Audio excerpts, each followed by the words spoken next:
Good afternoon, everyone. This is Kevin Hefner with Historic Autographs. Today we're going to go over the best all-time second baseman in baseball history, as according to me. We did get some information off of the YouTube videos, and we are always appreciative of that. I want to give a shout out to Michael Ott, who's talking about role players. A couple of guys on this list will be discussed, like Craig Biggio, Pete Rose. These guys played second base, but they played multiple positions. So we're trying to fit them into the positions they played the most. I do know role players matter to a winning team, but you know, guys like Stan Musial and Robin Yount played so many positions. We had to choose just one. So if I go over a guy like that, you'll hear, like for the honorable mentions in second baseman, we have Craig Biggio. Biggio had 3,000 hits and he was a great player. But because he played in other positions, it's hard to evaluate him just strictly as a second baseman and to put him ahead of any of the other guys on the list. Other honorable mentions are Lou Whitaker, great second baseman, his Hall of Fame shortstop, buddy, Alan Trammell, made the Hall of Fame. Lou deserves it. I don't know why he's not there. A lot of people like to debate that Jeff Kent deserves a Hall of Fame. He did hit a lot of home runs as a second baseman and drove in a heck of a lot of runs, but I don't know if he's a Hall of Famer, not in my opinion.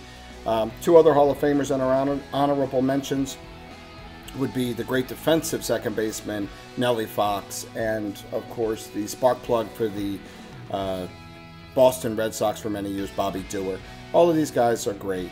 Most of them are in the Hall of Fame or deserve the Hall of Fame, but they're just the honorable mentions.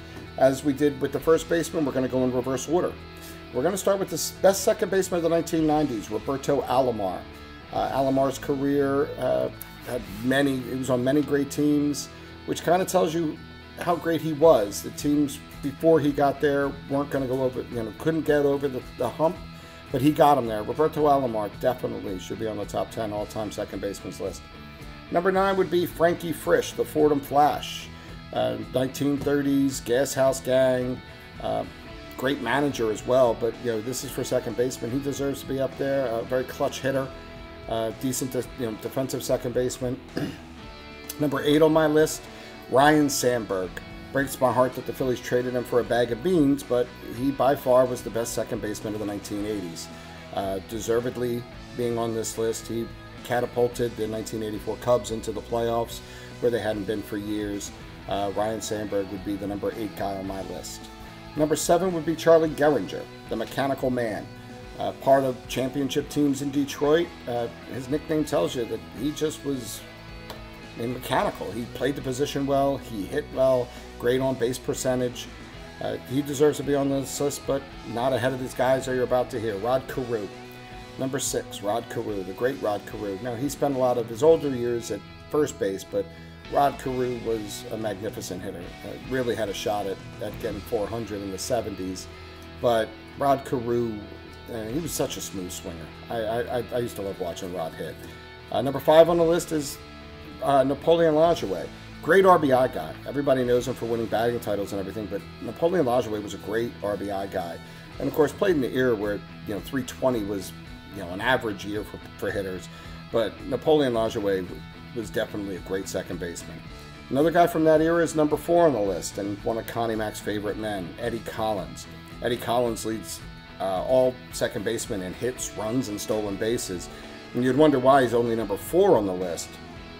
And that's because the next 3, to me, are obvious. They set themselves apart. Number 3 is Joe Morgan, the best player in this 1970s, the best second baseman in the 70s by far, 2-time MVP, and he really was the engine for the Big Red Machine. I love Pete Rose, and Johnny Bench was probably one of the top 3 catchers of all time.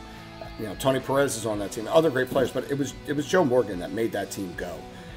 Number 2 and 1, you might have debates depending on where you stand. I'm going with pure numbers, not just social and the impact on the game.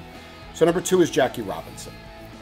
His numbers don't say he belongs on a list that is purely numbers, but he's Jackie Robinson, and if you don't have him on a list like this, you're not a baseball fan. Jackie is everything to the game. And although he only had the 10-year career, and his numbers may not match up against some of these other players, Jackie Robinson's going to be number 2 on that list. Probably, number 2 on the list of my all-time greatest baseball players. Number 1, of course, is Babe Ruth. But number 1 on the second baseman list is Rogers Hornsby. And Roger Hornsby's in some of the most amazing statistics. Over a 5-year span between 1921 and 1925, his batting average was at over 400. He hit 397, 401, 384, 424, and 403. He averaged 29 home runs, 120 RBIs, 123 runs scored, 41 doubles. This is over a 5-year span. He led the league every year in batting average, on-base percentage, slugging percentage, on-base plus slugging, on-base plus slugging plus, and all but 1 year led him in total bases. If he was playing today, what would his contract look like? No player can even come close to these numbers. No other player ever has. So if you don't have Roger Hornsby, pure baseball terms only, on number 1 on the second baseman's list, you don't know baseball. Also wanted to give a shout out to Michael George, who was talking about stolen base guys in one of our videos. And he's right. Stolen base guys are extremely important to the game. And in the era of the home run that we are now, where everybody wants to see home runs, they really have gotten pressed aside. I do agree with you, Michael, that a stolen base guy that can single or walk and steal seconds, like having a guy that hits doubles, and it also keeps the pitchers off balance. So I don't know why we don't have more of those guys in there. But then again, in baseball, we don't have contact guys anymore. We don't have guys that get on base. 300 hitter is a thing of the past. But anyway, I just wanted to give a shout out to Michael George and to Michael Ott for your comments. Please leave comments like that below, and maybe you'll get a shout out on future videos. If you have any comments, please leave them below. We love the comments, we love the interaction, and hope you watch our next video. Thank you. Hey, don't forget to leave comments below, check out our website, and make sure you hit that subscribe button for future notifications on historic autograph products and different topics of discussion.